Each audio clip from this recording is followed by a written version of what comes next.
What's up, nerds? Back with another video, a Patreon special.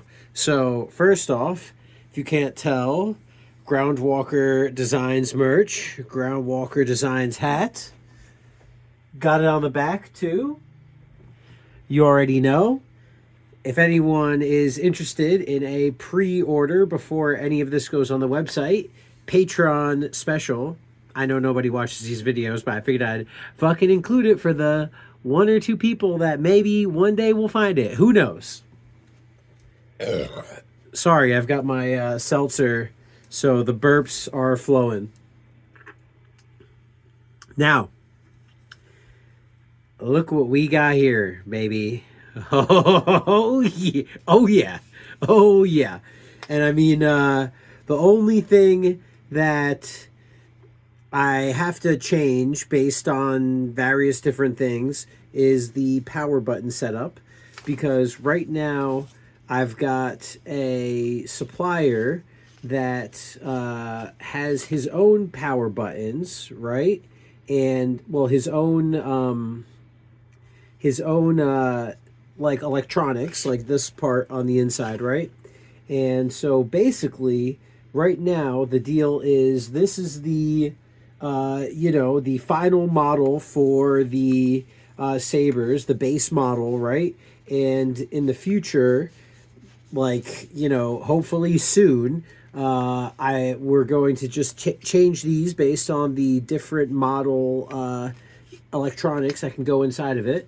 But as you can tell, the design and everything is complete. So for the Patreon, we're just going to go through a little bit of the history of stuff. So first off, this is the base model that was used as the example, and this is my model. So there's a couple distinctions. So the pommel on the bottom, you can see, is a bit slimmer. It's still the same kind of shape design as this original pommel, original quote unquote. But I like mine. It's a bit more streamlined. You can see there's no additional, this piece over here, which I actually took off of this model. This is the saber clip, but and then it normally goes on like that.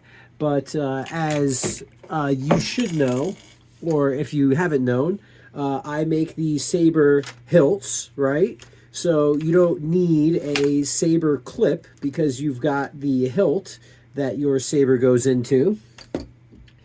So it's missing the saber clip on the bottom. And then you can see it's, instead of having multiple metal pieces in here, you can see it's one streamlined design.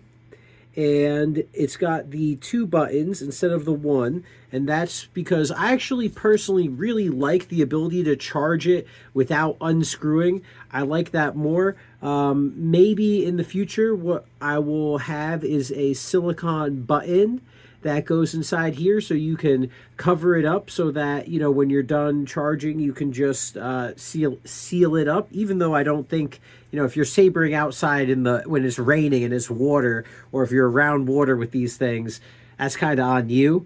But you can next see the big change is I've extended the hilt so that you have more flippable area and more space that you can grip for while it's spinning around in your hand.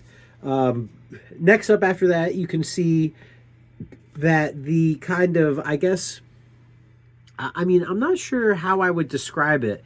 I ended up just calling it Saber Part 2 or Saber Part 3, because this was the pommel Saber Part 1, the handle Saber Part 2, and this Saber Part 3, kind of like the accordion section. You can see that the accordion section on mine is moved up more, and it's flattened down a bit, and it still keeps that same shape, except you can see that mine, it gives you significant more area to spin and flip around. And then from there, you can see that my saber is a bit taller, but it keeps pretty much the same top shape, you know, a little bit, pretty much same dimensions. It's just on a different height, a different plane. Um, and that's kind of like the main differences between my saber and this saber, the Return of the Jedi, like identical model, I guess. I have more screw holes on top to keep the saber blade actually inserted into there. And that's kind of like, oh, and then I guess the other difference is that the light comes from inside of the saber. Maybe in the future, you know, I'll check and see about separate lighting. I kind of like right now just having it all as one internal light inside here. It obviously is not as bright, and so in the future, maybe I'll be widening this up a bit so that the light is more direct into the blade. If you're sabering at night, you know, it's really, you know, not that big of a deal, because if it's pitch black out, any light kind of looks bright. So that's not really a huge thing. Um, but yeah, I mean, there we go. The finished model. Now it's time to print this. Oh, and I'm sorry.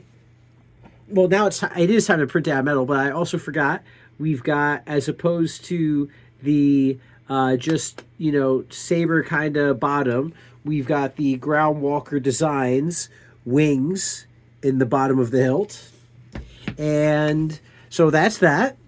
And I thought it'd be fun now to go through a couple of our previous models. So this was one of the first models printed, right? And you can see that the handle is significantly shorter, smaller. There's only one button. This part over here is not exactly, it doesn't line up exactly. The screw parts don't exactly screw in. You can see the 3D print on this was a little rough compared to the new one. And so this was one of the first versions that was printed. And had to print a couple of the different handles. Had to print a bunch of different handles because you could see one of them. Oh man, this was a brutal print before I ended up getting it nice and printed smoothly. This was one of the first ones that had it nice and smooth as one part. So, and then we had a bunch of, oh my God, to get the top of the blade put in, because the blade was like almost exact. So I had to do a whole bunch of different prints for the top. And so these were a bunch of the top printers, and then the electronics on the inside, getting the perfect distance in between for the inside so that it would screw in and stay nice and tight. Because right now you can hear nothing when it shakes. There's no shaking. There's no up and down movement whatsoever. It screws in nice and tight, bada bing, bada boom, with the electronics. So it took a couple of those guys to be printed out. And then these were just some scraps that had ended up breaking off, and the screws were bad on the inside, and different distances. But let's see. I think I had one more. I thought I had one more around here somewhere. I think it might be in a different section of the house. Let me go check for that. And then I found one more little pommel handle from when I was switching over to black for all these, because I ended up running out of white filament. But yeah, and then for now, this is just using some cheap saber kit stuff, the cheapest Chinese ones, just for now, just to test all this. But again, now that I've got a working saber model that I can patent, I guess, we'll see how it goes after that, because I've got someone who can supply supply the electronics, or I'd buy the electronics off of him, and then he can print my personal saber model, because he either that or he buys the saber model off of me. We'll see. But now that we've gotten this part done, the next steps, we can actually move forward. So that's a little Patreon preview, and we'll see how it all goes. But yeah, that's it's exciting to finally have something to show to you guys. And shout out to Fakrode James on Fiverr. Links and everything will be in the description below, because he is an absolute fucking legend. And if you need any 3D printing, anything, he is worth the money. He is worth the time. Shout out to you, James. See you guys in the next video.